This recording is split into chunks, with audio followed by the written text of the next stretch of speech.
Guys, inyo lagi nakita ko ang customer gahe kay guys. Sige lang na siya order. Sige lang order dagin mo receive. Mo receive siya pero mao niya parcel pero wala kwartahay. Inyo na ning makita siya guys sa personal. Ato ni tuon. Asa ni ha. Ato nga tuon guys, gahe kini siya nga customer. Receive siya pero di niya bayaran. Di siya ko Ato tanan. Padung diri guys. Manila hadiri guys. Tuo siguro na siya dinakot ni siya makitan. So kung sa kalisod sa daan, ano yung mga delivery riders, nadre. Trabaho pang yatay. Nadre. Oh, nadre do.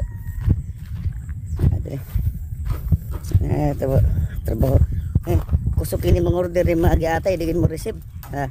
Hoy, parcel! Oh, mo ni mga tawahan na kusok mo dagkuan ba? Order niya, ikabos parcel bitaw dala kay dili nila ikuan ilang parcel. Taro daw yung ati karon. So, patay martilyo ko patay dali ron. Unsa man sir, cancel lang gyapon eh? Ha? 18. Kamay.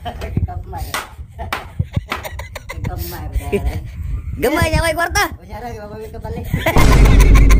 Ay, nagsari ko dito, balik. Di man mo mga naw nga guys ha? Basta mo order ng Shopee ayun lagi tuga-tuga to sila kay kas oras.